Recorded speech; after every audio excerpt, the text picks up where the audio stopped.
Hey everyone, Jim here. The other day, Ashes of Creation had a live stream where they tend to go over gameplay, artwork, and where they are on the game as a whole. And at the end of every stream, they have a Q&A.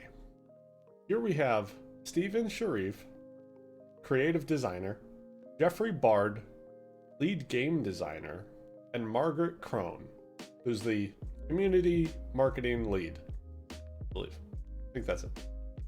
So, let's get into it. On to our Q&A. So, our first question is going to be from Neurotax and Enkatak. We had two people who asked this, which is about overgearing. Based on the recent dev discussions regarding overgearing, what are the team's current thoughts on gear use, access, and constraints? I think we're going relatively traditional in the gear access points by kind of being driven by level tier that players will have access to. So as you advance in your adventuring class, you will begin to unlock the ability to equip gear of a higher level. I don't know, Jeff, you want to expand on that at all? No, I mean that's the plan currently. There's a lot of discussions we've had back and forth in terms of how we want to manage player power, and so that's sort of where we've landed right now. It's a easy way to throttle and set expectations for what a given character's power level can be at a given level. Obviously, I think all of us love overgearing. I think it's a lot of fun. There's a lot of games that have done it really well.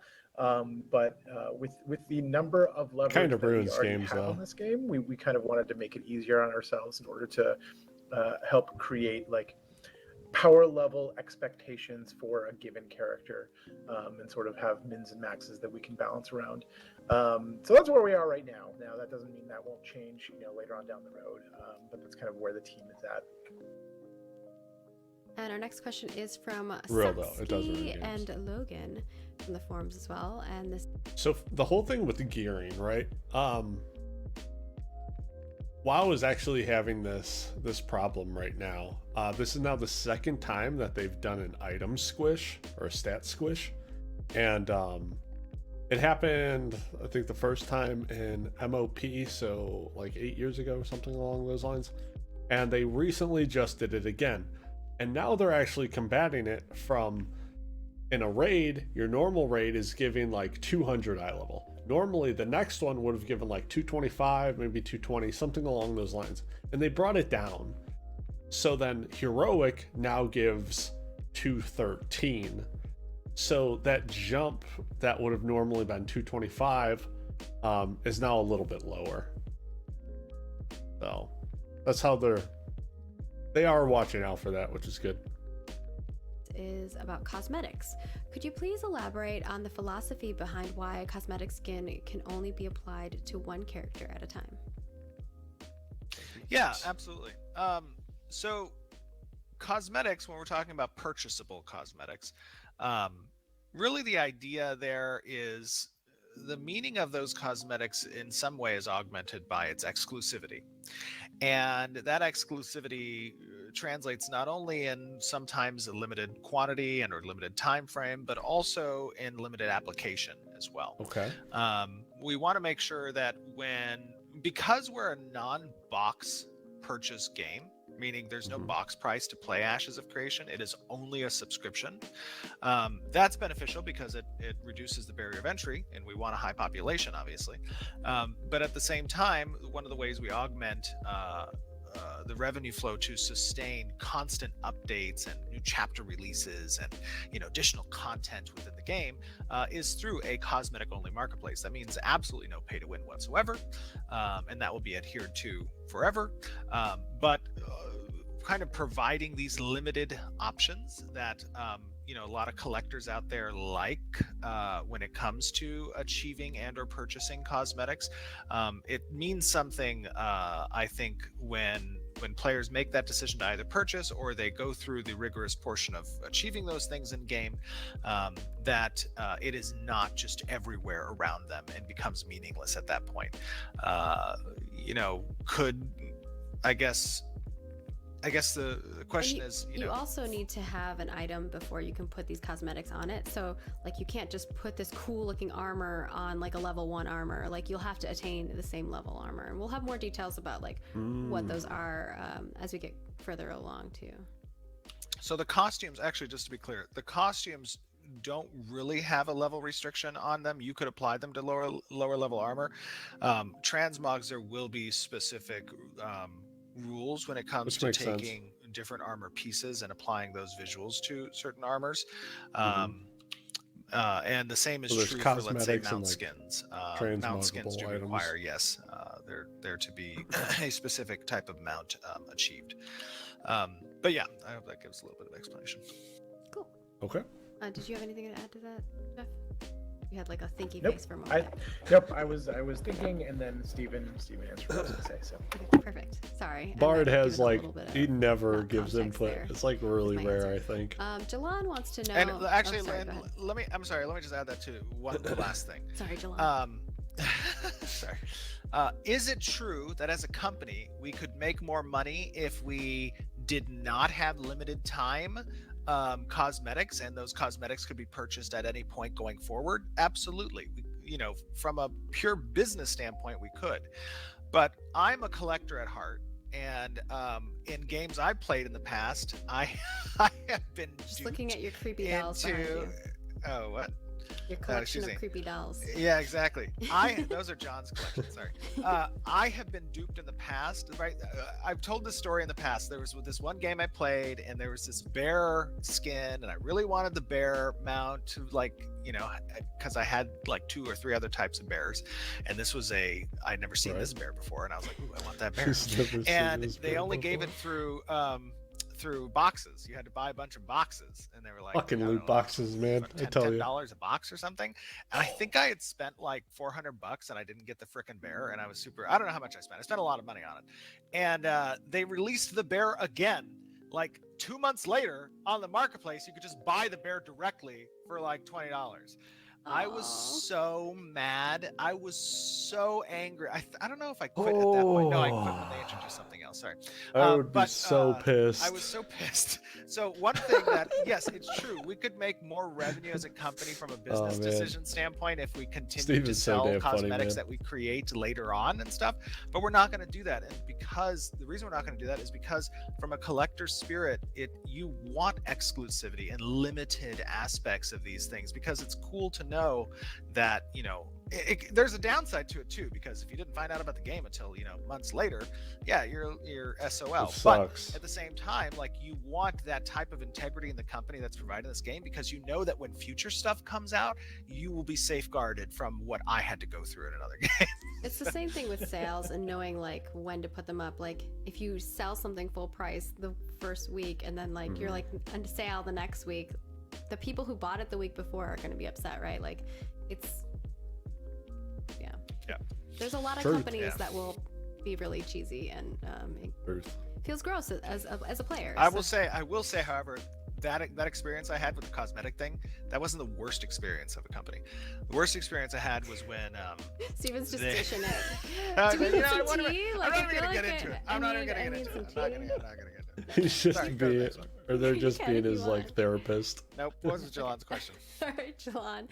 The question is loot rules. Can you share more details on loot rules, such as why there is no free-for-all looting, and how need before greed will work if any class can use any weapon and armor?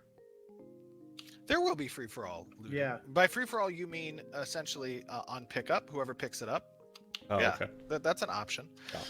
Go ahead, Jeff. I don't know why they. I was just gonna say, like, the rules. If you're talking about previous alphas that you may have played, we didn't have those set up, but they should be coming online here. If not this one, then I don't think it's definitely not December. I know actually Engineer has been working on them, but I don't think they're ready for prime I think I deprioritized that for December. I think that's going to be either February or March. Yes, but the idea behind loot mechanics is to have as wide a range as you've probably ever experienced in MMOs previously. So we're either going to be at that level or wider. But the idea is for there to be a lot of administrative function that's delegated to either the party leader or by, I think there's even going to be a by vote option, or the raid leader. And you can determine those looting rules. They really want to Makes know, sense. Steven. They really want to know. Man, not having that What would your Oh worst suck. my gosh. I experience think I've was. told this in the story in the past, but okay. I will do it real quick.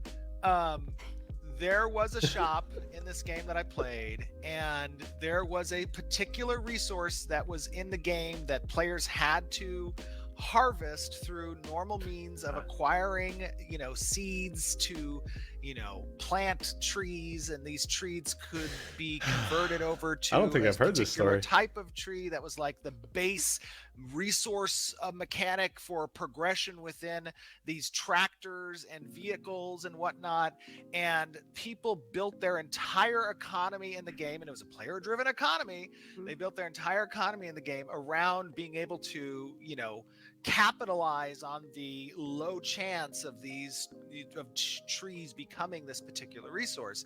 And the company, I guess, needed money or wanted money or whatever, and they decided to introduce a particular type of tree through the cash shop that had like a 60%. Yeah, that had like a 60 or 70% chance of additional procking into this particular That is resource. messed up. And it's just, I'm sure That's it gonna made a lot of money destroy- for them, but it completely destabilized the economy. That And destroys whenever you everything. destabilize an economy, you lose your player base. And when you lose your player base, it's just a compounded issue because it's a highly guild-driven game. When friends leave the game, other friends lose interest in playing the game, and it's just a cascade So many companies effect have of failure, destroyed that can occur. games. Now the game was already super, pay to win. It's Whatever, you messed kind of up. had to pay to win in order to become relevant in the game, but it was just the final straw, I think, in the back of letting players progress for a year or 2 years in a particular economic point of the game, and then introducing something through the cash shop that was instrumental within the game, and it was just such a terrible decision. I don't know. But anyways, And obviously on our end, as developers, being able to drive our own Wow. product, we don't want players to experience that. So Wow. we have vowed that we won't have play to win or pay to win. Thank you. You have to play to They've win. been saying Correct. this since the start. You have to play. Yeah. Play to so It's You know, play to win. just- a little heart to heart there. Our next question here Play is to from win. McShave and Dark Furia, who wants to know and this is about gear stats. Will certain combat stats be tied to specific gear? Example, agility only on leather, or will all gear have a chance to have all stats? I think all gear will have an opportunity to have all stats and or Which makes certain sense. types of influences. Because like you can be Sorry, whatever Raptors you will want. be able to rejigger stat blocks, and there'll be a couple of other ways to kind of move things around to kind of create both the look and the stat block that you're looking for. It's not always going to Mhm. be easy. There'll be a lot of challenges involved with that, but yeah, the goal is to, give you guys the option to customize your gear the way you want them to. Right. And remember, the whole reasoning behind that is because from a player agency and customization standpoint, you're not particularly restricted to any type of gear for your archetype choice or your class choice through the secondary choices you make. And the purpose of the class system is to allow you to kind of flirt with those traditional Trinity roles. And as such, you are going to have an opportunity based on the circumstances of the encounter you're facing to want to have either plate or leather or cloth gear. So we want to make sure that part of that decision is placed in the crafter's hands, and then there's very little restrictions on those types of set bonuses and or ancillary bonuses. Cool. And our That's next definitely a good question is thing. from Gunman Dude 2. Because you just have so much variety in the game nude, already. nude. Like you could adjust your stats. Node relations. Like agility, I want more crit. Strength, I Set want more nodes. damage. This is about node relations. Oh my goodness.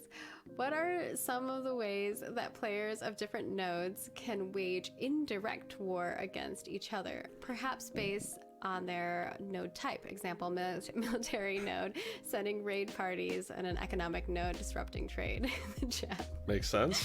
is The killing me caravans right are a thing. caravans, see first them out part in of the that question. world. The first part of the Go question messing was, with the what are some of the cutting ways down that players trees, of mining, different fishing. nodes can wage indirect war against each other? I see. I mean, I think we are a non-faction based, open world, flagging based system type of PvP. There's opportunities with caravans to interrupt trade in and out of a city. There's opportunities for citizens to kind of come together and stop certain achievements, like downing of a raid boss, trying to interrupt citizens of a separate node. I think there's a lot of ways in which players can utilize the mechanics existing within Ashes of Creation to influence change without the hard necessity of a declaration of war per se. The declaration of war is obviously a natural progression of those efforts, and it's likely that if your intent is to,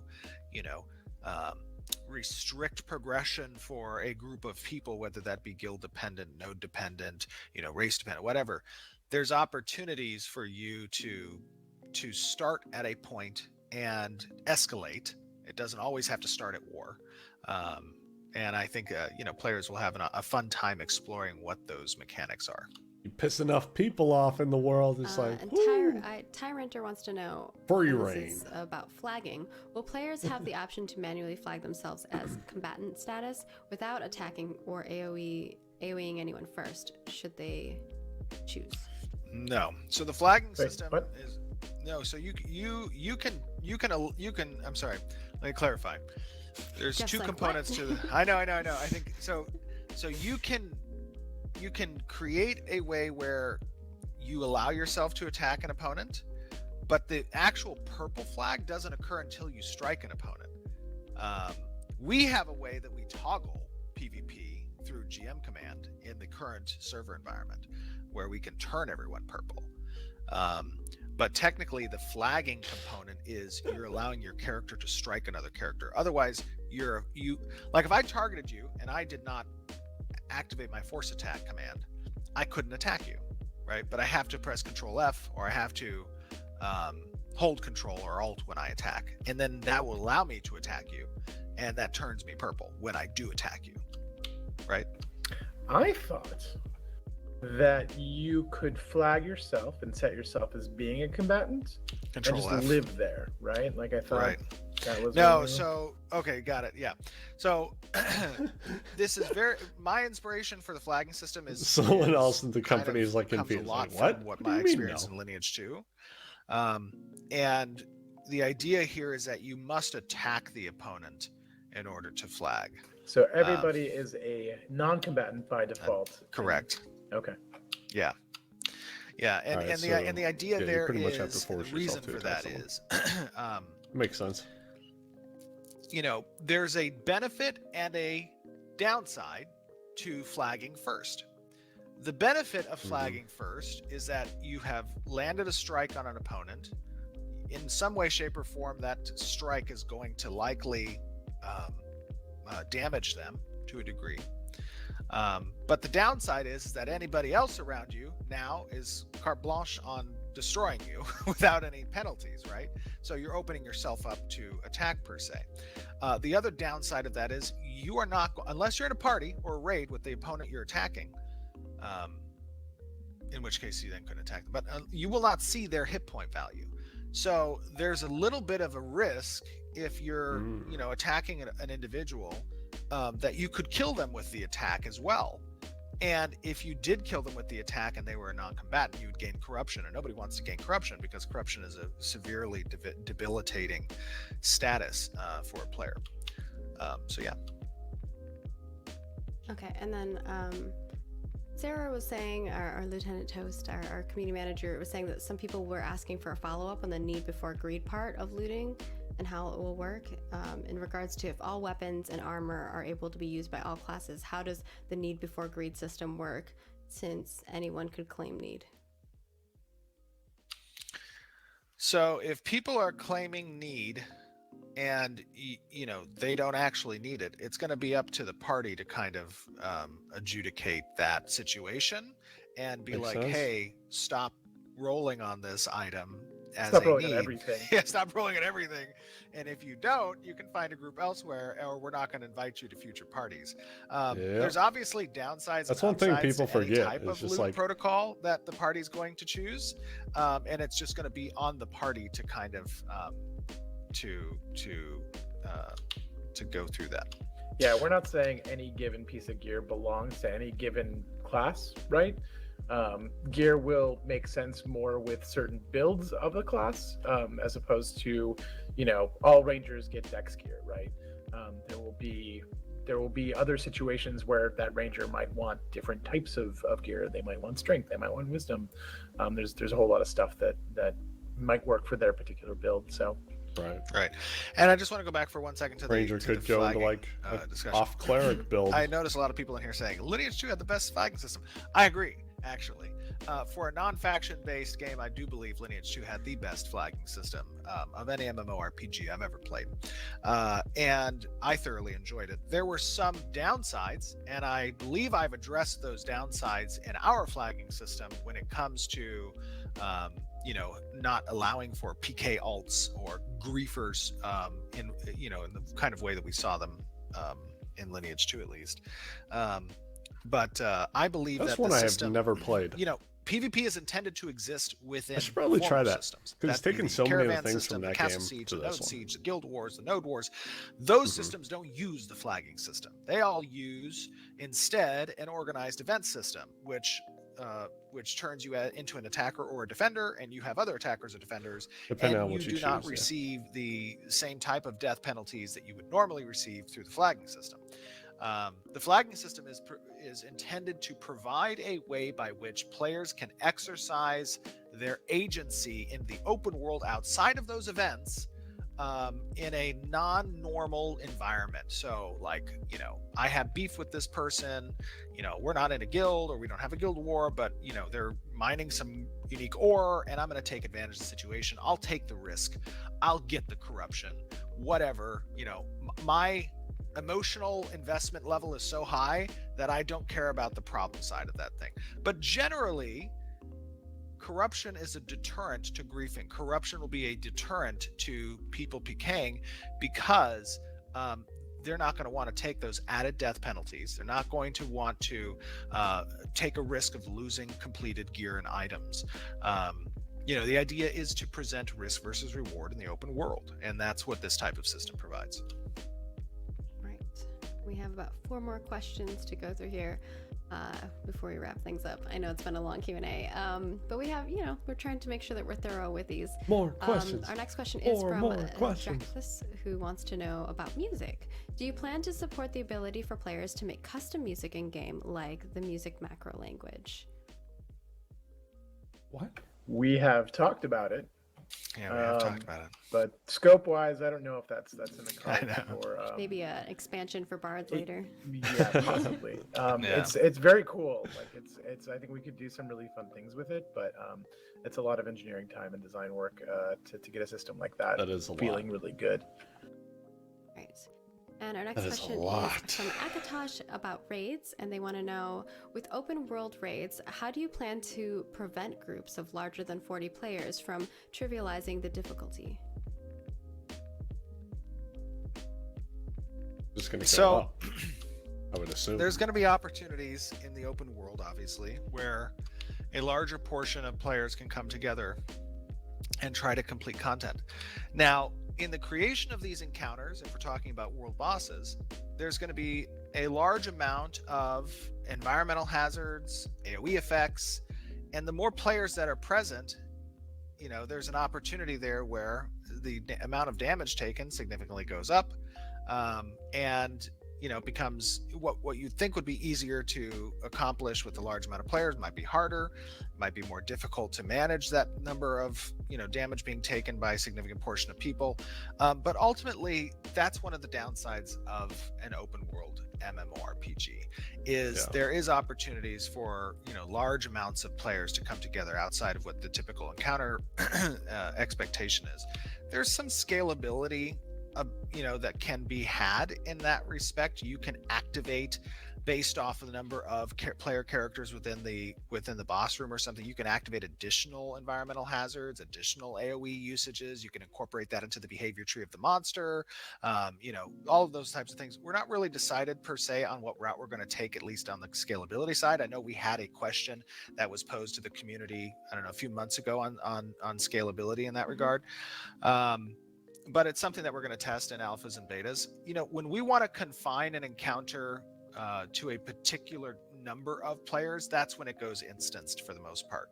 And that's where, whether that be an overarching encounter of the primary narrative, or we want to contain because the loot drops are special in some regard, that's when we'll likely use that 80-20 rule on instancing versus non-instancing, and we can control the player count. But generally, I would say, where I lean in, and Jeff, I don't know, you can probably jump in here as well, but where I lean in is that I'm okay increasing the environmental hazards and the use of AoE effects when we have a player count that exceeds what the intended encounter design is for. And I think that's a safe way of scaling up without making it feel like you're not immersed in this world and the AI is responding to you. You know what I mean? I don't like that artificial feeling of like, hey, I never progress because I'm always facing the same difficulty level versus a monster. I hate that type of scalability personally. I think that's not fun, and I don't like it in games. But if it were like, oh, this monster is like freaked out because there's a raid of 40 people, and now the monster's like super freaked out because there's 120 people, and it's like using AoEs all over the place, like I'm okay with that. Jeff, what do you think? No, I totally agree. Makes a lot that's of basically sense. how we're approaching these. I love that though. Kind of a monster's big freaked group, out. It's open just world kind of bosses. Spewing fire all over. Abilities and behaviors that not punish, I don't want to say punish, but that respond or make more difficult the more numbers that you've brought to that fight, right? There's a lot of different things that you can do where, 40 people, it's of a certain difficulty, and 60 people, it's more difficult. And you can do that without relying on stat buffs or HP buffs or things of that nature. You just make it more difficult to have that many people, and you can do that with the environment. You can do that with abilities. You can do that with behaviors. So there's a lot of things that you can do on that side of things to increase the difficulty without just making it a damage sponge. And that's more interesting gameplay too. Like that's a thing that we want people to be thinking about when they're fighting these open world creatures are going to be big. They're going to be terrifying, and they're gonna hopefully require a lot of skill to take down.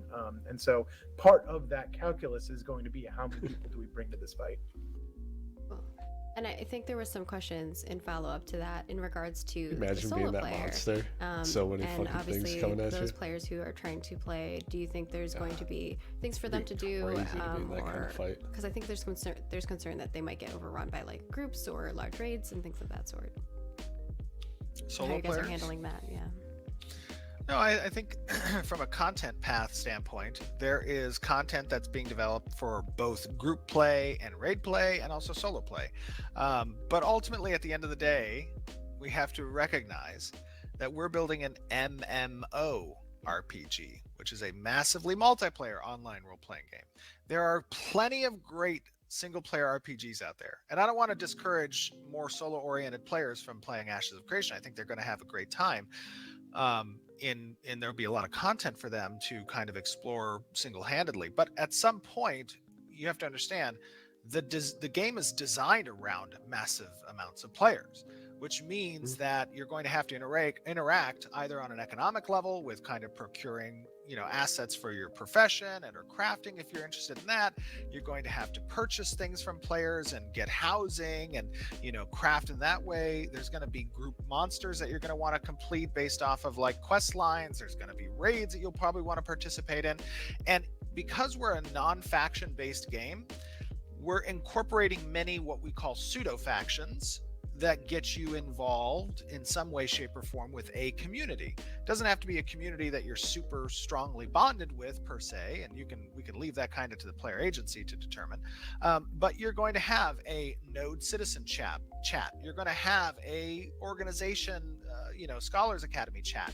You're going to, depending which one you choose, you're going to have a religion temple chat. These are like micro communities within the grand community that exist, that give you an opportunity to form friendships, form bonds, form whatever you want to do, and you can work with those people to complete some of the group and or non-solo content. But in the same way that we're providing solo content for solo players, we are an MMORPG, and there's going to need to be some interaction with a community in order to achieve some of the content. And that we're being open and upfront about that. We are not trying to make a game for everyone. In my opinion, when games do that, they fail. So what we want to do is we want to have a very clear and concise image of what we're trying to create. We are laying out our goals and design, mentality here openly for the players, and we accept that that's not going to be a game that everyone wants, and that's okay. And I love the idea that some of these communities are going to be built almost around necessity, right? Like there might be something going on with your religion, and now you have to band together to be able to complete something. And I think that that's really quite amazing and cool. Or like maybe not everybody agrees, and so you have like this resource that's going back and forth until the last moment, and then that's turns the tide of what happens in the end. I think it's really a lot on your shoulders to make what happens in the world, and I think that's really cool. Yeah, a big part of it is like, the way what Steven was talking about is like the idea of like soft guilds where you haven't like explicitly joined up, you're not, it's not organized by players, but it's like, hey, I care about my node. These people are also part of my node. There's a thing happening to that node. Even if you don't care about the people in the node, you just care about stake. your house. Right, exactly. So like you still have, skin in the game, even if you're a pretty solo player, to help protect the node and help keep the node healthy. And that's the same for organizations and religions. And there's a lot of stuff that interacts that same way. So we try to make it as easy as possible to join the community and to keep as much friction away from that, so that you just kind of naturally become a part of the community, whether you kind of like it or not. Yeah. Right. And speaking of friction, real quick, part of what unites people is a common enemy, so to speak, right? Mm-hmm. That enemy can be event driven and NPC based, right? Or common goal, exactly. That enemy can be event driven or NPC based, like dragon coming out of the mountain to destroy your city's stables and barracks and whatever. And you unite with people, and through that uniting, you can form bonds and friendship, right? Or it can be a hostile player. This dude saved my horse. So yeah. You get Sorry. like a nemesis. Friction is also a necessity in a non-faction based game, and that soft friction helps to create essentially sides. And I don't like two-sided servers personally. It feels like every time I've ever played an MMO, it usually, especially if it has PvP in it, servers devolve into two-sided nature. But hopefully the way that we limit citizenship to nodes to a degree, right, and how those nodes are in competition with one another and benefit the players to a degree, that will help to further promote many sides. And many sides, I think, is a much more fun and dynamic type of thing. Yeah. And our next question, we'll get to it, is from Skirns, and they want to know about pet gear. Will summoners summons also have gear available, or only combat pets? I don't think so. Only combat pets. Summoners who summon their pets, so to speak, or actually I would call them summons if we get the nomenclature down correctly. Summons I would refer to as summoner pets, so to speak. I would call them pets, and I'd refer to pets as something that is a inventory item that you can, well, not even cosmetic, but an inventory item that you can that you can bring with you, and you're not a summoner. No, armor and weapons, equipables, those are not on summons. Those are not on summoners. So those are only for battle pets. And Makes sense. Final question because here like you're is from summoning Emberstone. an elemental. Our final or, question like, here is from Emberstone undead or about whatever. mules. Will my party members be able to deposit items directly into my mule's bag? I guess that would be like. That's a good question. Preferences. That's a good question. I do not know.